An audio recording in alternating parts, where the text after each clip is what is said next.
Assalamualaikum warahmatullahi wabarakatuh.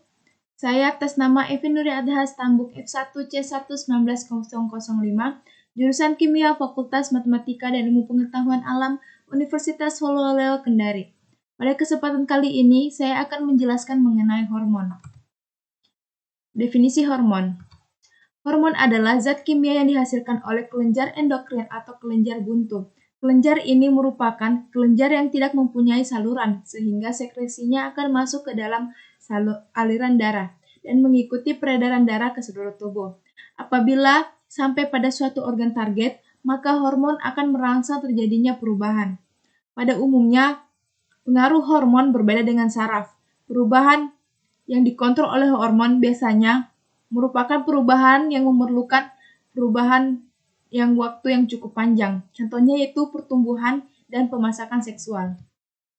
Hormon dibagi menjadi beberapa macam. Salah satunya yaitu klasifikasi hormon berdasarkan senyawa kimia pembentukannya. Yaitu yang pertama ada golongan steroid, yaitu turunan dari kolesterol. Yang kedua golongan eicosanoid, yaitu dari asam arachidonat. Yang ketiga golongan derivat asam amino dengan molekul yang kecil seperti tiroid dan katekolamin. Dan yang terakhir itu yang keempat, golongan polipeptida atau protein seperti insulin, glukagon, GH, dan TSH. Golongan steroid contohnya yaitu estrogen. Adapun rumus strukturnya dapat dilihat pada slide. Untuk golongan eicosanoid yaitu ada prostaglandin. Adapun rumus strukturnya yaitu dapat dilihat pada slide. Yang ketiga golongan amina ada tiroid. Dan yang terakhir golongan polipeptida ada insulin. Hormon yang ada pada manusia atau hewan yaitu yang pertama yaitu contohnya salah satu hormon tiroksin. Hormon tiroksin memiliki rumus struktur pada slide. Hormon tiroksin ini diproduksi oleh kelenjar berbentuk seperti kupu-kupu yang berada di tengah leher bagian depan dan termasuk ke dalam golongan derivat asam amino.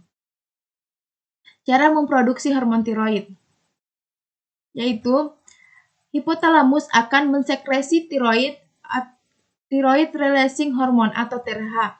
Kemudian TRH akan merangsang hipofisis untuk mengeluarkan thyroid stimulating hormone atau TSH.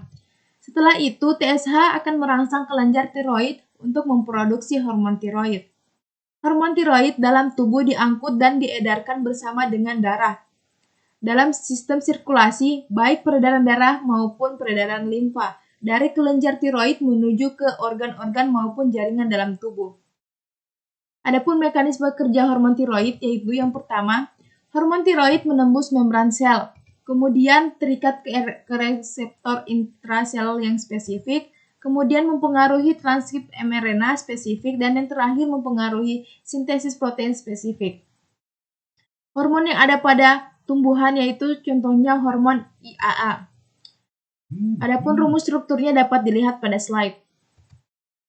IAA dapat diproduksi oleh tanaman secara endogen, namun IAA dihasilkan belum optimal, sehingga membutuhkan IAA yang berasal dari luar tanaman, yaitu IAA eksogen. IAA eksogen berasal dari mikroorganisme yang hidup di sekitar rizosfer tanaman. IAA umumnya diproduksi dari metabolisme L-tryptophan oleh beberapa mikroorganisme termasuk plant growth promoting rhizobacteria. IAA termasuk ke dalam hormon tumbuhan yaitu auksin.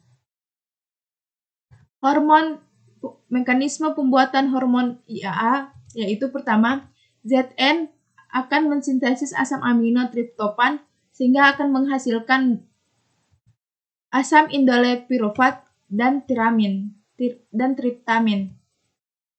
Asam indole pirufat dan triptamin akan menghasilkan indole acetaldehida. Kemudian indole acetaldehyde ini akan membuat hormon IAA. Cara kerja hormon IAA itu yang pertama, hormon IAA disintesis pada ujung tumbuhan yang mengalami pertumbuhan dalam konsentrasi yang sedikit mampu memberikan perubahan secara fisik terhadap pertumbuhan dan perkembangan tanaman. Baik, mungkin itu saja yang dapat saya sampaikan. Kurang lebihnya mohon dimaafkan. Akhir kata saya ucapkan wabillahi taufiq wal hidayah. Wassalamualaikum warahmatullahi wabarakatuh.